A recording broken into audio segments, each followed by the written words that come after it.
What the hell would you do if the world looked right through you? If it sized you up in a single glance and dismissed you as worthless?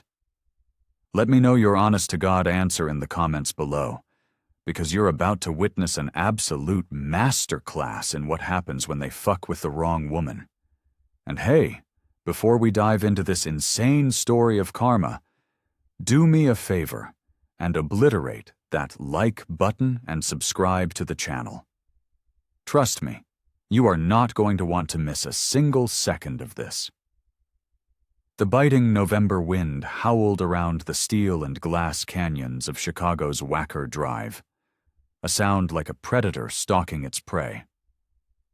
At the pinnacle of the Aon Center, on the 80th floor, the city's financial demigods had gathered. This was the annual Innovators Ball, a self-congratulatory spectacle where old money and new tech collided in a shower of champagne and manufactured smiles. The air, thick with the scent of expensive perfume and quiet desperation, hummed with conversations about nine-figure valuations and summer homes in the Hamptons. Amara Vance stood apart from the throng, a ghost in a bespoke midnight blue Tom Ford suit. At 48, she moved with a dangerous stillness, an economy of motion that spoke of immense, disciplined power. Her natural hair was sculpted into an elegant crown of intricate braids, and a single, flawless canary diamond hung from her neck, absorbing the light of the chandeliers and refusing to give any of it back. She had built a fortress of wealth so vast it was almost theoretical, a ghost in the machine of global finance. And here, in this room of preening peacocks, she was an enigma, a phantom, precisely as she'd architected it. Her gaze swept the room, not with interest, but with the detached analysis of a general surveying a battlefield she already controlled. My, a voice dripped with saccharine poison, slicing through the ambient chatter. I didn't realize they were handing out pity invites this year. Tiffany Sterling materialized beside her, a glitter bomb of a woman half Amara's age and 10 times as desperate for the spotlight. At 28, Tiffany was the tech world's latest darling, her face plastered on the cover of Wired and Forbes for an app that monetized social anxiety. She was poured into a garish fire engine red gown that screamed for attention, her platinum blonde hair a testament to expensive chemical warfare. Her smile was a weapon, all teeth and no warmth. I mean, honestly, Tiffany continued, her voice pitched just loud enough to snag the attention of those nearby. What are you even doing here? Did you get lost on your way to the coat check? The conversations around them began to falter, then die, like lights blinking out across a city block. The jazz trio in the corner seemed to lose its nerve, the music thinning to a nervous whisper. 200 pairs of eyes, gleaming with the thrill of impending social carnage, swiveled in their direction. Out of the corner of her eye, Amara could see the discreet tilt of a dozen smartphones, their cameras hungry for the kill. Amara's response was a slow, deliberate sip of her champagne. Her voice, when it came, was as smooth and lethal as black ice on a winter road. Good evening, Tiffany. Oh, don't you good evening me, Tiffany scoffed, a brittle, ugly sound. This is an exclusive event for innovators, people who are actually building the future, not whatever it is you do. The insult was delivered with the casual cruelty of someone who had never been challenged in her life. The silence stretched, becoming a physical presence in the room. This was the moment. The precipice. Amara's smile remained fixed, a placid mask of polite amusement, but behind her dark, obsidian eyes, a storm was gathering.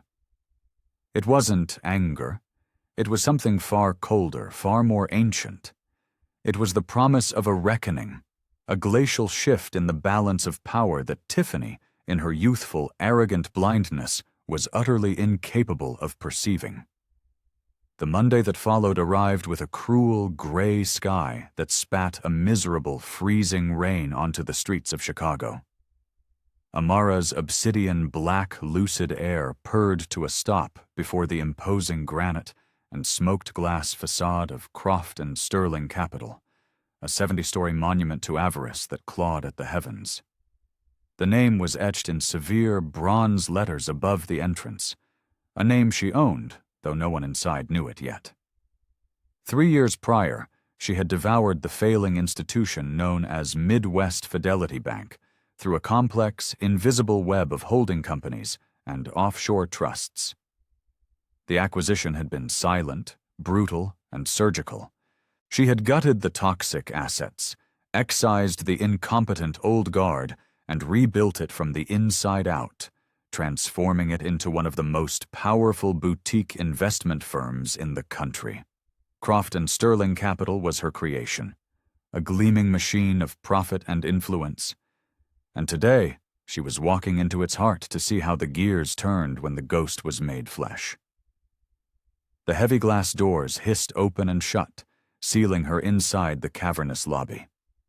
It was a cathedral built to the god of money, all soaring marble columns and polished granite floors that reflected the frantic dance of stock tickers on massive wall-mounted screens.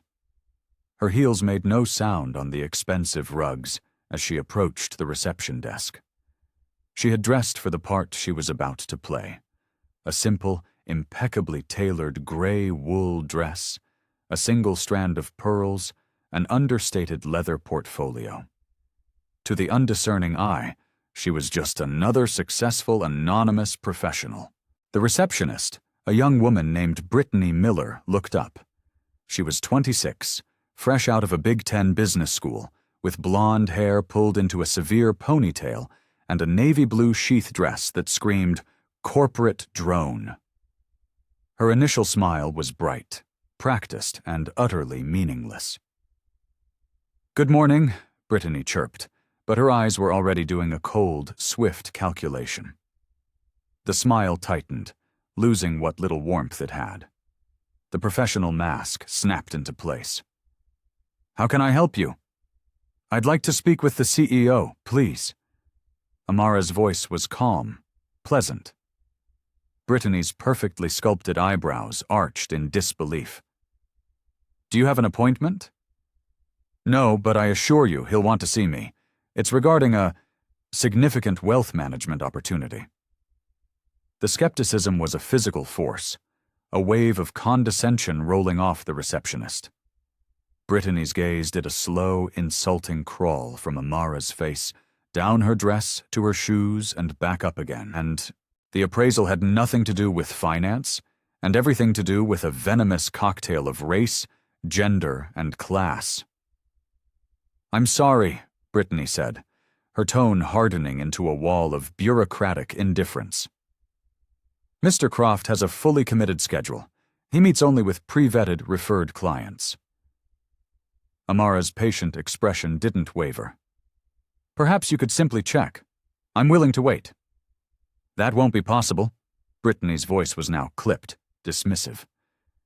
"If you'd like to submit your information, I can have someone from our junior client relations team reach out to you to discuss your situation."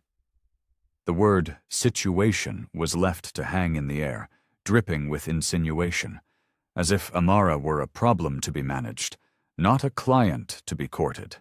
Across the lobby, heads were turning. The low hum of business was punctuated by curious, judgmental glances. A man in a tightly wound suit, his name tag reading Chad Bradley, floor manager, began striding toward the desk, his face already set in a mask of aggressive defense. "Is there an issue here?" Chad asked, directing the question not to Amara, but to Brittany, instantly establishing a 2-against-1 dynamic. "This woman," Brittany explained, loading the word with a dozen unspoken pejoratives, "is demanding to see Mr. Croft without an appointment." Chad's assessment of Amara was instantaneous and brutal. "Ma'am," he began, his voice oozing with the kind of syrupy condescension reserved for children and the mentally infirm, This is a private wealth management firm. We operate on an appointment-only basis with verified high-net-worth individuals. If you're looking for a checking account, there's a BMO Harris down the block." It was a familiar poison. The casual, soul-crushing dismissal she had faced 1,000 times in 1,000 boardrooms. The sting of being underestimated, of being rendered invisible by prejudice. But today was different. Today, she wasn't fighting for a seat at the table. She owned the goddamn table, the chairs, and the building they were in. "I understand," she said, her voice a quiet counterpoint to their dismissive chorus. "I was hoping to discuss the immediate transfer of a $90 million asset portfolio. Perhaps I could wait in your client lounge while you see if Mr. Croft can find a moment." The number fell into the oppressive silence of the lobby like a grenade. $90 million. Brittany and Chad exchanged a sudden, panicked look. The gears in their heads were grinding, their crude calculations of her worth suddenly, violently thrown into disarray. The arrogance flickered, replaced by a new expression. A greedy, uncertain confusion. The VIP lounge on the 58th floor was a sterile exercise in corporate opulence. Soulless abstract art, chairs upholstered in the skin of some unfortunate Italian animal, and a panoramic view of Lake Michigan that cost more per month than the average Chicago mortgage. Amara was led to a seat in a secluded corner, deliberately placed out of sight of the main hallway. An invisible woman in a room designed for invisible clients. She waited. An hour crawled by. No one offered her coffee. No one checked in. Through the smoked glass walls, she could see the life of the firm buzzing on, employees striding past with phones pressed to their ears. Their sideways glances lingered just a moment too long, filled with a mixture of suspicion and derision.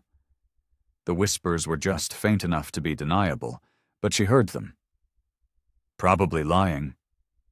Where would she get that kind of money? Another one trying to scam her way in. When Brittany finally appeared, she carried a cheap paper cup. The coffee inside was lukewarm, the cream already curdling into disgusting little islands on the surface.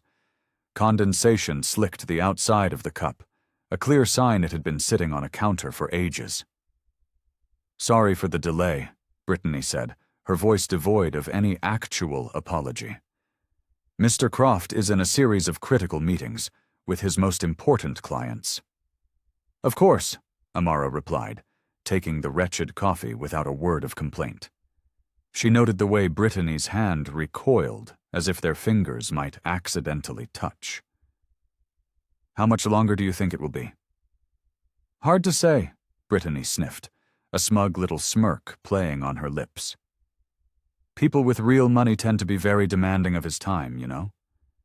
The insult was perfectly crafted, a dagger wrapped in the gauze of a casual observation. Amara took a sip of the bitter, cold coffee. And she waited. Another hour bled away before Chad Bradley reappeared, this time armed with a tablet and the self-important air of a low-level inquisitor.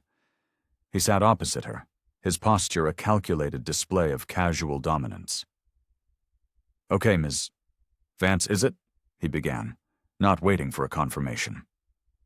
"You mentioned a $90 million portfolio. We're going to need to see some documentation, account statements, brokerage reports, tax returns for the last 5 years. We have a legal obligation to verify the source of all incoming funds." The questions came like machine gun fire, each one loaded with the presumption of her guilt. Where did the money originate? What was her investment history? Who were her previous advisors? Had the funds ever been involved in any offshore activities? Every answer she gave was met with 3 more interrogative jabs, each designed to poke a hole in her story, to expose the fraud he was so certain he would find. "You have to understand," Chad continued, his tone implying she was incapable of understanding anything complex. "We have incredibly stringent anti-money laundering protocols. We can't just let anyone walk in off the street and deposit millions of dollars." In the corridor outside, a small audience of employees had gathered. Their hushed commentary was a Greek chorus of prejudice. Definitely a scammer. Look at her, she doesn't have a clue. What a waste of Julian's time. Amara answered every insulting question with unnerving precision and a calm that seemed to infuriate Chad even more. She provided exactly what was asked for, nothing more. Then, with a movement so subtle it was almost invisible, she took out her phone and typed a short, encrypted message. Elias, initiate phase 1, record and document, timestamp 11:52 a.m. Is there a problem with my credentials? She asked finally, her voice still a placid lake of calm. Chad leaned back, a sneer twisting his lips. It's just, our typical client comes to us through very specific channels, referrals from existing clients, family offices, people we know can meet our investment minimums. And what are those minimums? 25 million, he said, spitting the number out like a challenge, clearly expecting her to gasp, to stammer, to finally admit defeat and slink away in shame. Amara simply gave a slow, deliberate nod. That won't be an issue? The doubt in his eyes curdled into open hostility. The whispers from the hallway grew louder, punctuated by a sharp, derisive laugh. It was then that Julian Croft made his entrance. He moved not like a man, but like a weather system, a cold front of arrogance and entitlement that instantly lowered the temperature in the room. At 55, he was the walking personification of generational wealth.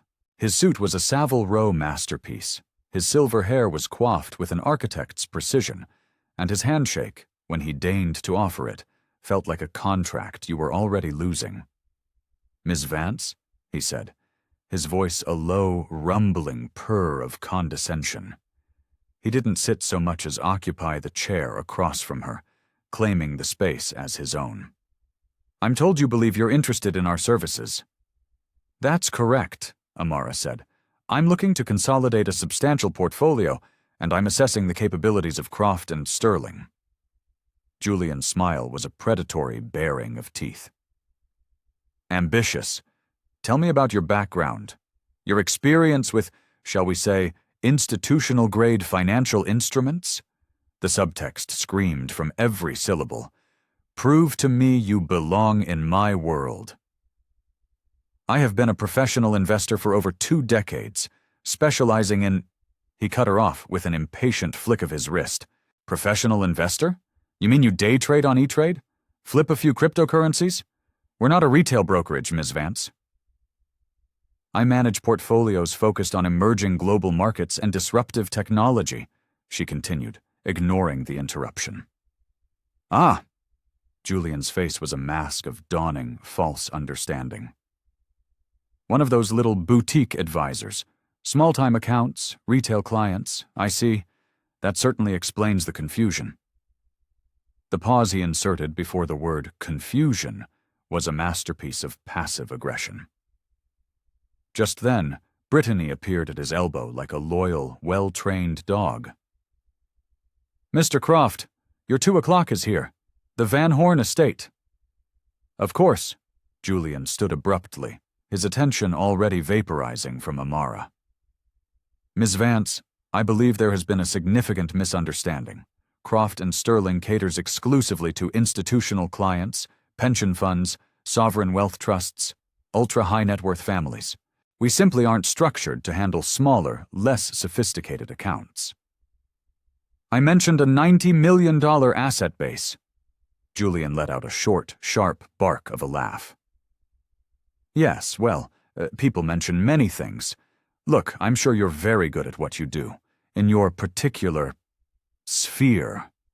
But our client threshold is considerably higher than the figures you're discussing. You might be more comfortable at a firm like Charles Schwab. They have excellent programs for people in your demographic." Demographic? The word landed like a punch to the gut, a tidy, corporate-approved euphemism for everything he truly meant. The employees in the hallway were now openly smirking. Brittany had to cover her mouth to conceal a giggle. Amara rose slowly, every movement radiating a lethal, controlled grace. She picked up her portfolio. She took out her phone. Elias. Phase 2. Full legal deployment. They've given us everything. Mr. Croft, she said, her voice dropping to a quiet, dangerous register that cut through the entire floor. I want to be perfectly crystal clear about what has just transpired. For the last 3 hours, you and your staff have made a series of assumptions about my financial capacity based on nothing more than my appearance. You have dismissed my credentials without a shred of due diligence, and you have patronized me based on your perception of my race and gender. Julian's face began to darken. Now see here, Ms. Vance, I think you're wildly misinterpreting. I am not misinterpreting anything. I am stating the facts of my experience. Her voice did not rise, but it seemed to gain immense weight, pressing down on the room. You have questioned my legitimacy, insulted my intelligence, and wasted my time, all while failing to provide a single piece of information about the services this firm supposedly offers. You have shown me exactly how this institution thinks. Exactly what your so-called compliance measures are truly designed to screen for, and exactly the kind of client you believe is worthy of your time. She paused at the door to the lounge, turning to face the entire audience of gaping employees, her eyes locked with Julian Croft's. The question you should have asked, Mr. Croft, the only question that should have mattered, is not whether I belong here. The question you should be asking yourself right now is, do you have any idea who you're talking to? The elevator doors had not even whispered shut before Julian Croft was snarling into his phone. Security, get up to 58, now. We have a delusional woman causing a disturbance, making threats about discrimination. Escort her from the property, immediately. At her desk, Brittany Miller was already typing furiously, her fingers flying across the keyboard of the client management system. A vindictive smile played on her lips as she created a new entry. Vance, Amara, she muttered, clicking the box to blacklist the name from any future contact. In the notes section, she typed, disruptive individual, made false and unsubstantiated claims regarding assets, attempted to intimidate senior management, possible grifter, do not engage. But something was wrong. Her own phone was vibrating incessantly against the desk, buzzing like an angry hornet. Her Instagram, which she'd been live streaming from intermittently, was exploding. A short, spiteful clip she had posted with the caption, "Some people have all the audacity to enter work drama llama," had been viewed 5,000 times in the last 20 minutes, and the comments were terrifying. Wait, is that Amara Vance? One user wrote, OMG girl, you are so fired. That's the founder of Vance Strategic Investments. She's a literal billionaire. Do you have any idea who that is? She owns half of Chicago's tech sector. Delete this now! Brittany's stomach plummeted into an icy abyss. She frantically scrolled, each comment a fresh stab of horror. Someone had posted a screenshot of Amara's Wikipedia page. Another had linked a Crane's Chicago Business article from 3 months ago, titled The Quiet Queen of Wacker Drive, How Amara Vance Built a $2 billion Empire in Silence. Down in the silent descending elevator, Amara was on her own encrypted line. Elias, it's done. They were even worse than we projected. Activate full documentation. I want every interaction, every email, every security log from the last 4 hours time-stamped and legally preserved. Contact the SEC Compliance Division and inform them we will be filing a formal grievance within the hour. Also, alert the Illinois Attorney General's office. Elias Thorne's voice was the calm in the storm, the voice of a man who feasted on corporate malfeasance. Already done, Amara. I have a team of 4 associates parsing the audio and video from your phone's live feed right now. This isn't just textbook discrimination. This is a graduate-level course in it. We have multiple flagrant violations of the Equal Credit Opportunity Act, probable civil rights infractions, and enough prima facie evidence to tie them up in litigation until the end of time. I don't want to tie them up, Elias. Amara's voice was cold steel. I want to own them. Back on the 58th floor, Julian Croft's world was beginning to fracture. A call had come through on his private line, a call that would detonate his entire reality. The voice on the other end belonged to Harrison Van Horn IV, patriarch of a family whose trust represented a $3 billion portfolio with Croft and Sterling. Julian, my boy. Harrison's voice was strained, urgent. I'm calling about a rather disturbing video that's making the rounds. It appears to show your people manhandling Amara Vance. Julian felt the blood turn to ice water in his veins. Amara. Who? A choked sound came from the other end of the line. Vance. Amara Vance. For God's sake, Julian, don't you know who she is? Vance Strategic? She's only the most successful private equity manager in the Midwest. She manages the pension funds for half the damn city. Tell me you didn't just publicly humiliate one of the most powerful and well-connected women in American finance. The phone felt slick and heavy in Julian's suddenly sweating palm. Harrison, I assure you, there's been some sort of mistake. There's no mistake. I'm looking at the video on Twitter right now. Your receptionist posted it. Work drama llama, for Christ's sake. Do you have any idea what's about to happen to you? On the main trading floor, the atmosphere was shifting. Alarms were flashing on Bloomberg terminals. Whispers were turning into panicked phone calls. The Chicago financial world was a small, incestuous village, and news of this magnitude traveled faster than light.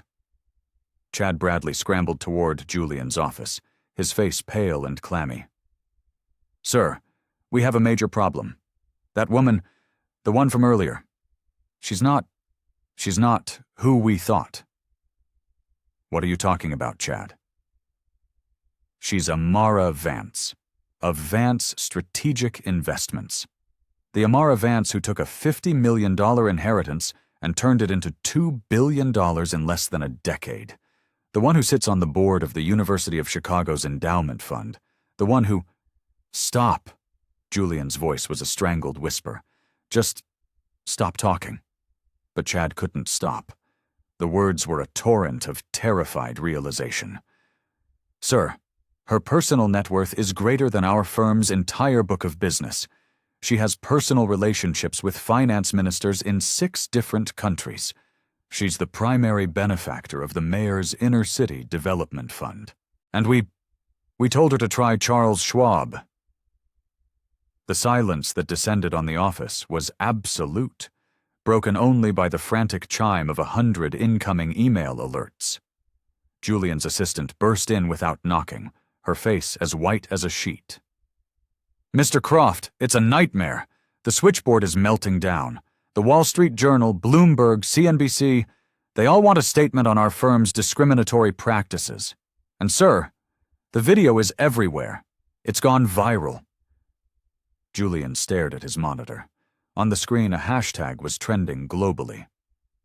Sterling scandal. The video his own receptionist had posted now had over 500,000 views. Every major news outlet was running with the story. And somewhere in his own building, Amara Vance was waiting for the world she had built to come crashing down upon their heads. The lobby had descended into chaos. The firm's private security guards had arrived just as the Chicago Police Department showed up, summoned by Julian's frantic call. Julian Croft stood in the center of the marble expanse, his shattered confidence momentarily bolstered by the presence of uniformed officers. Officers, thank God you're here, he began, his voice straining to project authority. We have an individual here who has been making fraudulent claims and is trespassing on private property. Amara stood calmly by the elevator bank, her posture serene, her phone held steady in her hand. She was live streaming again. The viewer count was ticking past 50,000. The entire financial world was watching, live and in real time. And then the massive glass entrance doors swished open, and Elias Thorne entered the building. Elias, at 65, did not simply walk into a room. He conquered it. He was a lion in a bespoke Bryony suit, with a mane of silver hair and eyes that had seen the death of a dozen Fortune 500 companies. His presence instantly sucked all the oxygen out of the lobby, replacing it with an atmosphere of pure, unadulterated legal menace. Flanking him were 4 young, hungry-looking associates, their movements as synchronized and deadly as a pack of wolves. "Good afternoon, gentlemen." Elias's voice was a resonant baritone that commanded absolute attention. "I am Elias Thorne, Senior and Managing Partner of Thorne & Associates. I am here representing the Chief Executive Officer of this financial institution." A cold dread, heavy and final, settled in Julian's gut. "I am the CEO. I am Julian Croft." Elias Thorne smiled. It was not a pleasant sight. It was the smile of a shark that has just spotted a bleeding swimmer. "Mr. Croft, you are the Chief Operating Officer, a position to which you were appointed and from which you can be removed. You report to the CEO." He turned and made a sweeping gesture toward the calm, silent figure by the elevators. "Allow me to introduce you all to Ms. Amara Vance, the founder, the majority shareholder, and the Chief Executive Officer of Croft and Sterling Capital." The silence that followed was so profound, it felt like a physical blow. The police officers exchanged confused glances. The security guards froze, suddenly unsure of who they were supposed to be protecting. Brittany Miller's phone slipped from her numb fingers and shattered on the marble floor. Chad Bradley looked like he might vomit. Elias continued, his voice the detached clinical instrument of their execution. "Ms. Vance, through a network of private investment vehicles and trusts, controls a 68% majority stake in this firm. This controlling interest was acquired upon her purchase and restructuring of Midwest Fidelity Bank 3 years ago. She was appointed CEO by the board of directors, a board she personally selected 24 months ago." One of the associates stepped forward, holding up a tablet. On the screen, in undeniable digital clarity, was the firm's certificate of incorporation, listing Amara Vance as founder. Board resolutions appointing her as CEO, SEC filings detailing her ownership structure. Julian's face was a crumbling mask of horror. "No, that's impossible. The CEO is supposed to be anonymous." "Supposed to be what, Mr. Croft?" Amara spoke for the first time since Elias's arrival, and her voice cut through the stunned silence like a shard of glass. "Supposed to be white? Supposed to be male? Supposed to be someone whose authority you would never dream of questioning?" She took a step forward, and in that single step, her entire demeanor shifted. The quiet, understated woman vanished, replaced by the full, terrifying force of her power. The change was subtle, the straightening of her spine, the lift of her chin, the unyielding fire in her eyes. But the effect was seismic. Suddenly, everyone in that lobby understood they were in the presence of royalty. "Mr. Croft," she continued, "for the past 4 hours, you and your staff have provided me with an invaluable, boots-on-the-ground audit of this company's culture.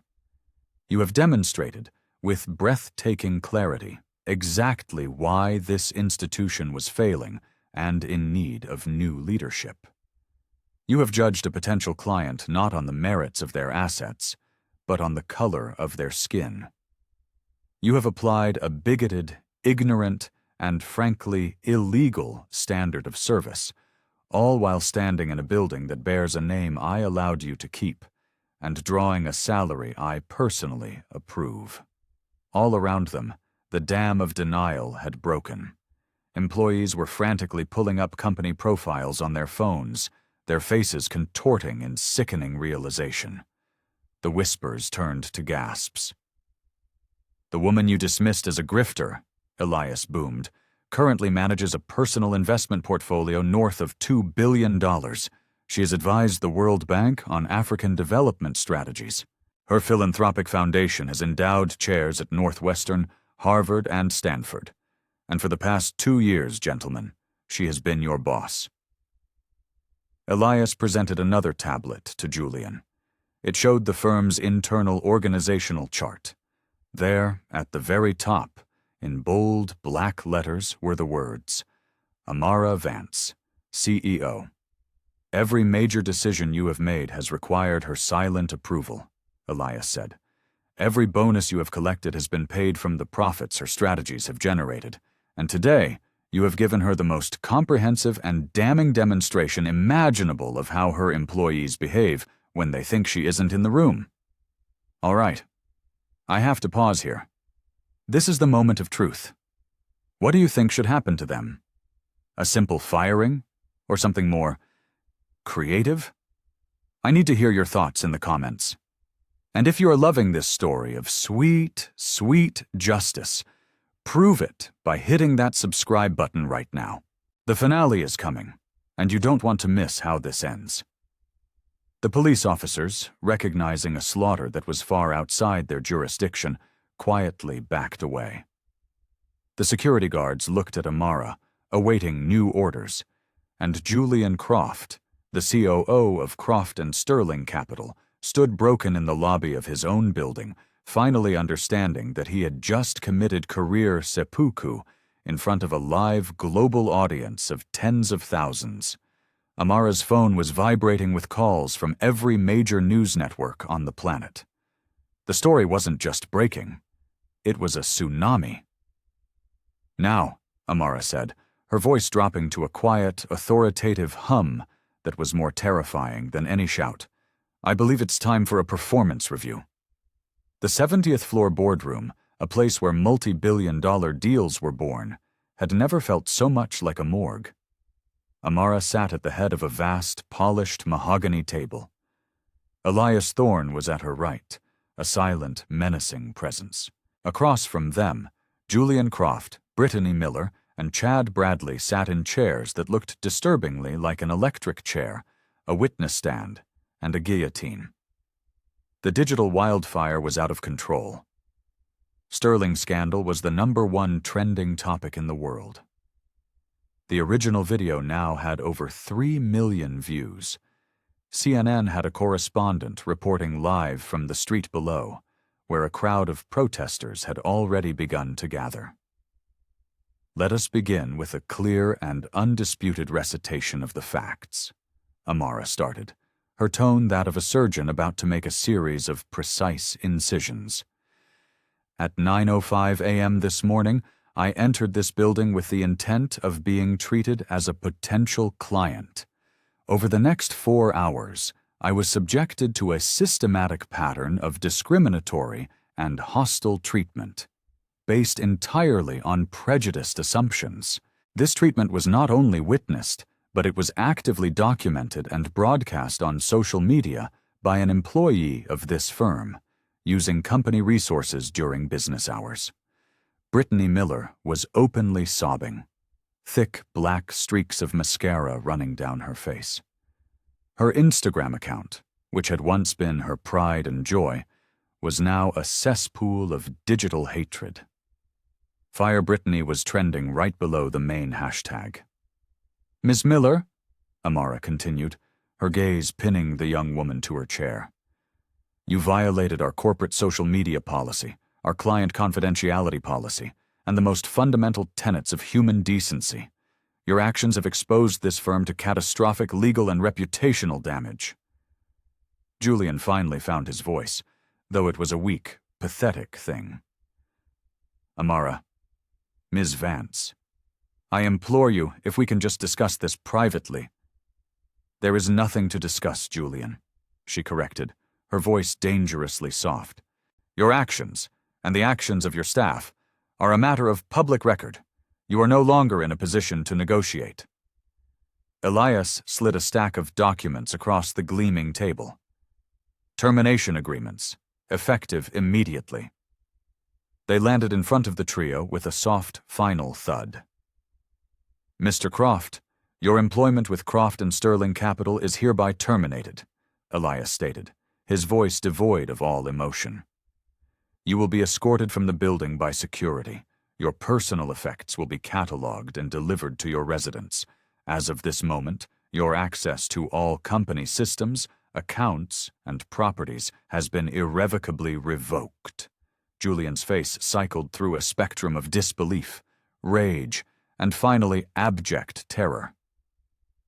"You can't. My contract? My severance?" "Your contract contains a standard morality clause and a zero-tolerance anti-discrimination provision, both of which you have violated in the most spectacular fashion imaginable," Elias countered. "Your termination is for cause.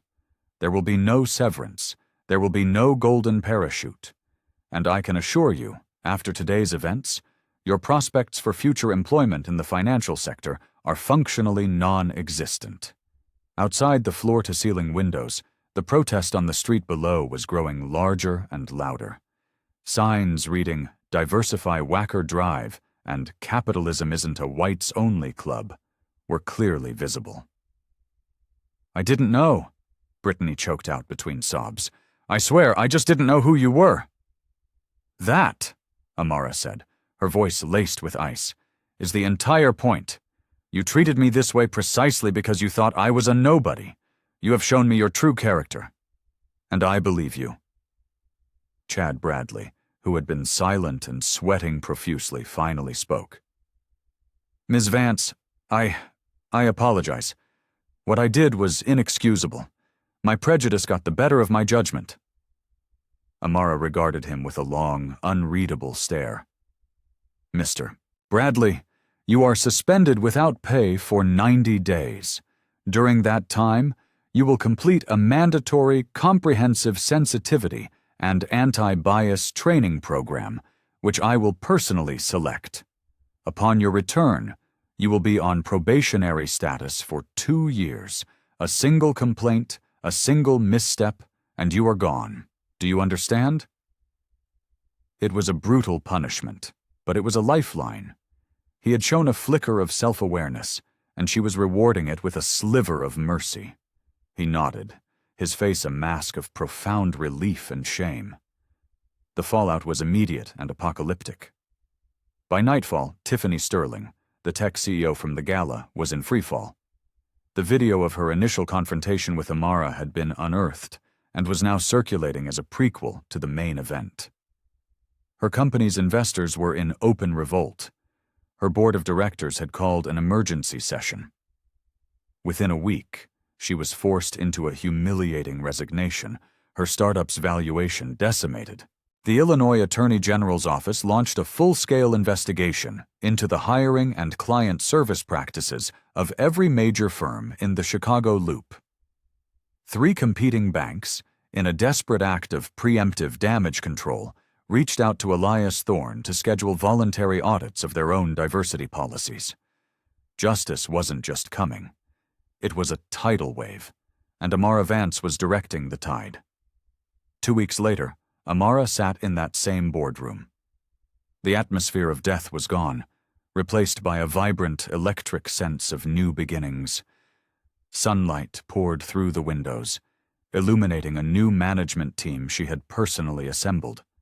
A brilliant, hungry group of men and women who reflected the true face of the world: Black, Latino, Asian, white, gay, straight. Her primetime interview with veteran journalist Nathan Hayes was scheduled for that evening. But first, she addressed her new team, her true team. "I want to be clear about something," she began, her voice resonating with passion and purpose. "My actions were not part of some elaborate undercover boss stunt. I did what I did because I had to know the truth. I had to see the disease in this company with my own eyes. And what I found was not just a prejudice against me. It was a systemic rot, a failure of imagination, a culture that actively devalued talent, merit, and potential if it didn't come in a familiar, privileged package." She looked around the table, at the faces of the brilliant people she had brought in to heal the sickness. "The changes we are making are not about retribution. They are about revolution.